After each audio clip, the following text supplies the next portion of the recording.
Halo, teman-teman. Kembali lagi di channel Acil TV. Pernahkah kalian mendengar tentang suku yang tinggal di ujung selatan Pulau Sumatera? Ya, suku Lampung.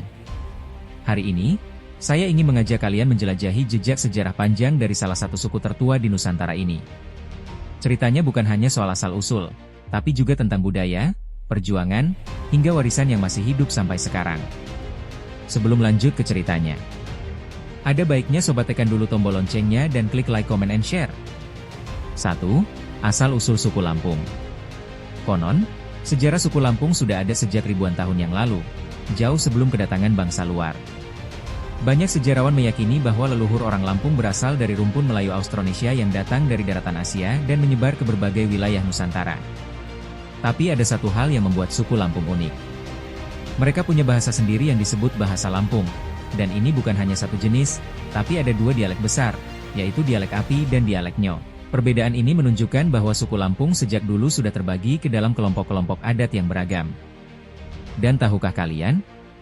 Dalam legenda masyarakat Lampung, mereka percaya berasal dari Puyang atau nenek moyang yang sakti, yang turun di kaki Gunung Pesagi, sebuah gunung yang dianggap suci oleh masyarakat Lampung Barat. Dari sanalah mereka menyebar ke berbagai wilayah di Lampung, bahkan sampai ke pesisir Sumatera Selatan dan Bengkulu. 2. Pengaruh kerajaan dan Islam. Seiring waktu, wilayah Lampung mulai masuk dalam pengaruh beberapa kerajaan besar, salah satunya adalah Kerajaan Sriwijaya. Melalui jalur perdagangan dan laut, budaya dan bahasa Lampung berkembang. Sriwijaya membawa ajaran Buddha, namun jejaknya tak terlalu kuat di tanah Lampung. Lalu, datanglah pengaruh dari Kerajaan Banten pada abad ke-16. Inilah momen penting dalam sejarah Lampung, karena lewat Banten, Islam mulai menyebar dengan kuat di kalangan masyarakat Lampung. Banyak pemuka adat dan tokoh lokal yang kemudian menjadi penyebar ajaran Islam, menjadikannya bagian penting dalam budaya Lampung hari ini. Dari sinilah muncul gelar-gelar adat seperti Radin, Minak, atau Kiai, yang masih digunakan hingga kini. Hubungan Lampung dan Banten bahkan diikat dengan pernikahan antar keluarga bangsawan. Gak heran, banyak adat Lampung yang mirip dengan adat Jawa dan Sunda. 3. Masa kolonial dan perlawanan. Saat bangsa Eropa datang ke Nusantara, Lampung pun tak luput dari incaran. Belanda mulai masuk ke wilayah ini pada abad ke-18. Mereka tertarik dengan hasil bumi Lampung yang melimpah, terutama lada hitam. Bahkan, Lampung sempat dijuluki sebagai tanah lada. Namun, masa kolonial juga membawa luka. Masyarakat Lampung harus tunduk pada sistem tanam paksa dan penjajahan. Tapi, mereka tidak tinggal diam. Salah satu tokoh perlawanan terkenal adalah Raden Inten II, seorang pahlawan nasional yang memimpin perlawanan rakyat Lampung melawan penjajahan Belanda. Meski akhirnya gugur, semangatnya tetap membara dan menjadi simbol perjuangan rakyat Lampung hingga kini. 4. Transmigrasi dan perubahan sosial.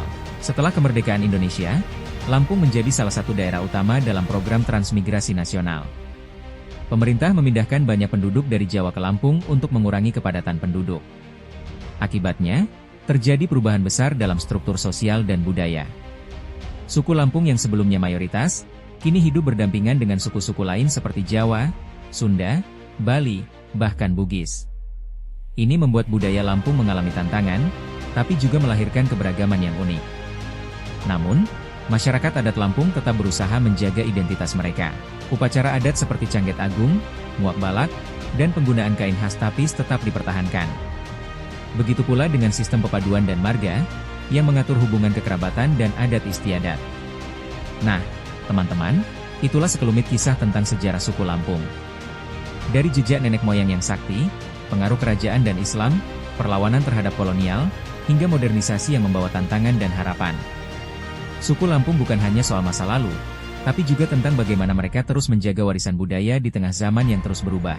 Semoga cerita ini bisa membuka mata kita tentang betapa kaya dan beragamnya bangsa kita.